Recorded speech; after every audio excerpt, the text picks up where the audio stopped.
Today, I want to just dunk on GameStop. I love dunking on GameStop because I can't like them for being good. So what else can you do? I'm a huge gaming hobbyist. I love video games. I love collecting video games. I think I might actually just throw like a quick clip of like my collection and stuff like that. So I really like collecting used games. And a store like GameStop, in theory, should be like a great place for me to constantly frequent. But over the years, GameStop has betrayed me as a consumer. They are definitely way more focused on themselves than someone like me. And I'll go over what I'm like. And I know that not everyone's like me, but it stands to reason that if I'm a hobbyist for video games, there should be some level of tailoring to my personality type and stuff like that, and what I like and what I don't like.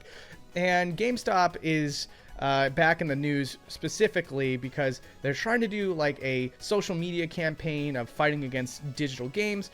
Once again, I kind of appreciate the sentiment, but I don't like the mouth that it's coming out of. So really quick, I just want to check this out really fast and show you this post real quick. It says, "No one will remember online stores, digital downloads, game subscriptions. People will remember the midnight releases, picking up a new pre-order, inserting the disc for the first time." I'm gonna have to stop you there, Chief. Hold on a second. Online stores, that is definitely something that you have yourselves. GameStop.com, you can order games off of your website.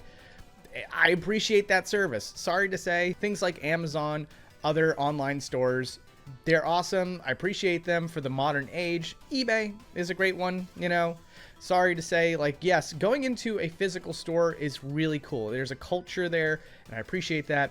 But GameStop in particular is not a culture that I really like. You don't make a culture, a walk-in store culture that is pleasant for me. And by that, I mean that, look, I just want to be able to go through a store, look for a used game, find something, take it home, make it simple. Maybe have a conversation with the cashier if they're a fellow hobbyist and they're interested in that conversation. That can be kind of fun too. But ultimately, if I want to have a experience where I just go into the store, grab what I want and go, GameStop is not a good store for that. In fact, an online store sounds infinitely better than the experience that I've been getting at GameStop for so many years, which is you go onto the online store, you pick out what you want, and then it goes to your house without interacting with anybody. But with GameStop, there's a lot of upselling, and that's really annoying, and it also creates a disconnect between the cashier and the customer because you feel like you're being treated like a cow being milked or a product to the corporation instead of feeling like a person that is respected for providing business for a place like GameStop. The idea of signing up for the membership, the GameStop Power to the Player cards or whatever, every single time I come into the store, I either have to be asked about it or asked if I want to sign up for it or re-up on it. There's also pressure to pre-order games. I don't want to be pressured into pre-ordering games. There can be a way to advertise games that are coming that could be pre-ordered. You could, get with the modern age and have a kiosk that advertises upcoming games, and you can just digitally on the kiosk decide if you want to pre-order something. I think that that's valid. That way it takes the pressure off of the cashiers from having to ask. Also, having worked at GameStop before, I know that there's a quota for all the employees that forces them to get these numbers. Otherwise, they're punished in a lot of ways, in a lot of circumstances. I certainly was when I worked at GameStop. I lost hours because I couldn't get a certain number of pre-orders or signups for the Power to the Player card or whatever. That sucks for those employees. I'm really sorry for them. And of course it creates an anxious pressure on the employee to then put an anxious pressure onto me to sign up for this stuff or to pre-order this stuff. It doesn't feel good, Then there's also just things where it's like, if I order a new game, I expect it to be shrink wrapped with nothing done to it. But in many cases, GameStop would just remove the shrink wrap in order to, I think, be able to have cases to put on the display. And then I can walk home with a pre-opened brand new game. That's just foul play, man. You're not thinking about collectors at that point, which is what this Twitter post is all about. This Twitter post is supposed to be like trying to remind us that it's good to collect, it's good to have physical media, but when you kind of have a counterculture to physical media collectors, you kind of lose the faith in your customer base. That's the thing that really bothers me.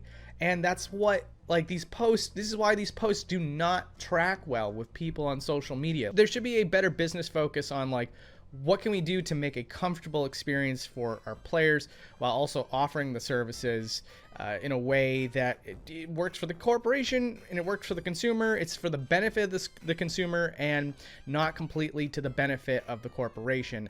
And that is something that GameStop has struggled with for a long time. They take advantage of their customer base at any given cost so that they can just maximize profits, which is such a bad business model. There's just a major lack of customer care when it comes to GameStop. The employees can be great. The employees can ask you what you're looking for, and they might go above and beyond to like look to other stores to try to figure out where they can find your stuff, or they might hold aside like a promotional piece of art that they got that is out of circulation, give it to customers and everything. Like the actual ground level employees can be really cool. So thank you to all of you that work at GameStop that are nice to your customers. But again, the stuff that they have to adhere to can just be really annoying really fast. So instead of driving away customers from your store and making something like an online store actually feel somewhat enticing compared to dealing with people jumping down your throat to try to buy services you don't want, maybe you should rethink how you want to do things. Maybe not even just address those issues, but even do more to draw people into the stores themselves that is gamer culture. Like, for example, like a local tournaments and stuff like that. Yeah, we see some GameStop stores do that, but if it was like company mandated tournaments where like you will see it if you go to any given GameStop, that would be really cool. Offering a meet and greet with people in the industry and stuff like that, that would also be cool. It's not too hard to think about, like, wow, let's just kind of put our feet into what people care about in gaming and then offer that with our mega corporation. You don't have to like find this angle of like, well, shoot, digital games are actually becoming a true threat to our business model. Let's just constantly harass digital games instead of actually doing something to prove that your stores have a right to exist, have a purpose to exist. And that should be the focus. Yeah, physical games are important, and that's a nice angle to have when you're trying to convince people not to go all digital, because you're kind of outlining what happens when you do that. You should also do a lot to draw people into your stores beyond that. And it also shouldn't fall on the shoulders of your customers to remind them that like a digital only age is crap. It should be more so that you're doing so much to keep physical game culture alive in a positive way that digital can't take over. Now, again, Steam has always been like a great business model, and like there's a quote I think from Gabe Newell that kind of solves all of this. It's a very simple philosophy of like, people won't be pirating games if it's convenient enough to buy one, essentially. And that's not the exact quote. We'll have the exact quote on screen.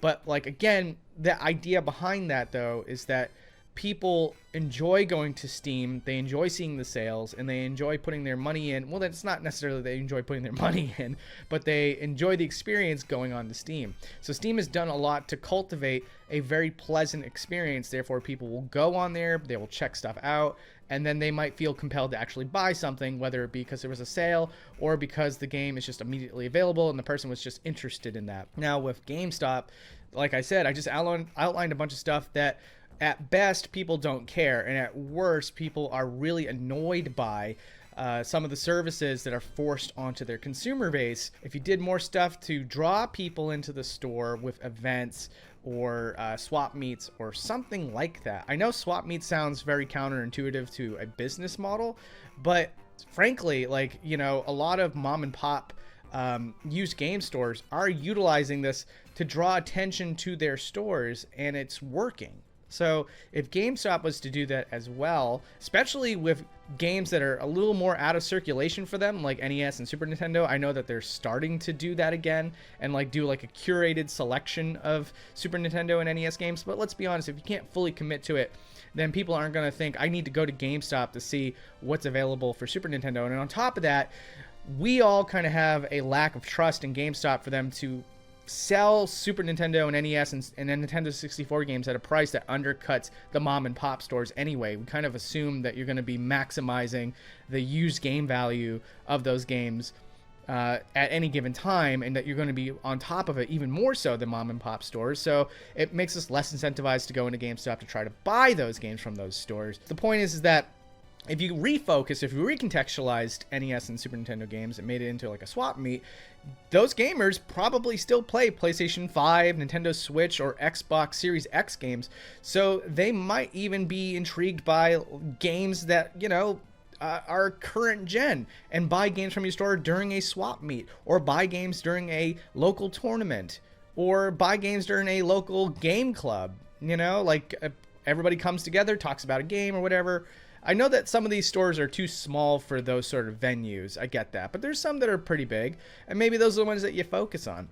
I don't know. And reduce the level of interaction to that to the checkout, like card reader screen, or maybe even like a pad that is like over by the exit door or something. You know, like just a pad that shows you sort of like a red box that shows you like upcoming games or whatever, and you can select it, and you can put your phone number in, and then you can just scan your card to put $5 down or whatever, instead of having to put that responsibility on the cashiers instead. I think for one thing, people would be more interested to see what upcoming releases are. Like, they'll be more informed about what the upcoming releases are. They might feel no pressure, and if there's no pressure, they may even just make the self-decision to, you know, to pre-order your games. I think that this would do a lot to change the image of GameStop and change the perception that people like me have of GameStop, where it's just an unpleasant experience. Like, again, I am a more reserved kind of guy. I am a little more introverted, and I imagine a lot of people that have video games as a hobby are disproportionately introverted. You know, it's sort of like the idea of people who read books. There are extroverts who love video games and books, but when you think about who is the majority base for like books and video games, I almost guarantee it's going to be introverted people. So you don't want to have a whole entire corporation that focuses on this particular hobby and then just have somebody in your face throughout most of the experience pressuring you to do things that most of the time you don't want to do. So there you go. There's my rant on GameStop. I've had this one built up for years, and I finally saw that tweet, and I was like, you know what? Today's the day. I'm going to use my little channel here, and I'm going to talk about it. So I hope you appreciated this one. I'm curious to see what all of your thoughts are. Am I just like a curmudgeon-y little introvert that has no business talking about GameStop this way? I'd be a little bit surprised if there wasn't some people in the comment section that agree with what I'm saying here. Usually people that I talk to in my local groups, they kind of feel the same way. Let me know what you think. All right, well, anyways, if you like this video, hitting subscribe would help out a ton. I'd really appreciate it. And other than that, take care.